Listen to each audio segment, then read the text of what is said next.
We're here building the Project Inclusive mountain bike trails for SWIMBA.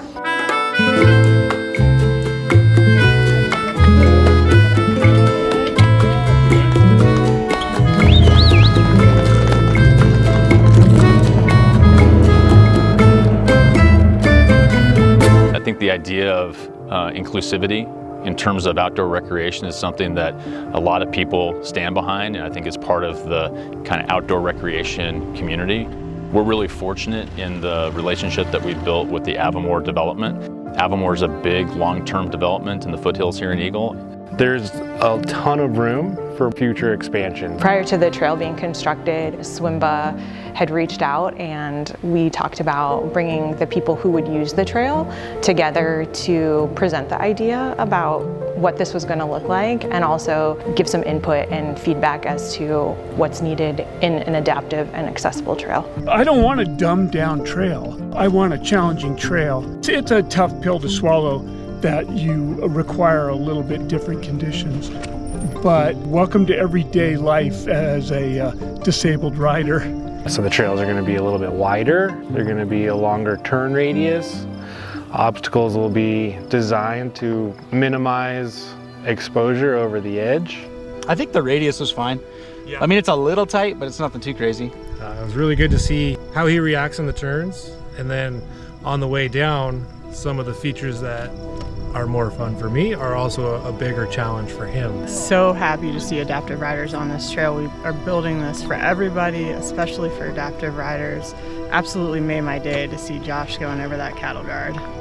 So we're out here doing trail maintenance and sign installation. We put out a call for volunteers, and within a day we got all those slots filled. This is a community-supported trail system, so to get volunteers is something that's really special for us at SWIMBA, and we really appreciate everybody's hard work and dedication to come out and help make this trail possible. I think one of the coolest things about living in Idaho where we do is that we have opportunities to have bike trails and stuff like this just in our backyard, so it's important to take care of them and stuff, you know? Stickers actually have a little bit different of a design than what you typically see because it actually calls out specifically the allowance of the adaptive cycles for those riders. We're going mountain biking. I never thought I'd be back on a bike again. And when I got on it, I was like, wow, I'm back. I'm back. It's always exciting to ride new trails and try to figure them out. Gets me out of the wheelchair and gives me the freedom to get back up in the foothills and get out and ride. It just opens up a whole new area that you can go. I find when I strap into my bike, I'm independent, and that really brings me along in my own rehabilitation to get out there and live life and move. Makes me not even think about being paralyzed. It brings out the best in me.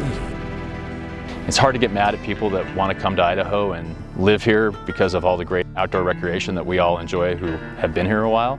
We just need to be smart in our planning and our development in collaboration with developers, with cities, with counties to ensure that there's preservation of open space that allows for continued recreation. And I think that's one thing that SWIMBA is really looking at as part of our core strategic vision over the next 10 years. It was a lot of fun. And to have a downhill adaptive trail is just great.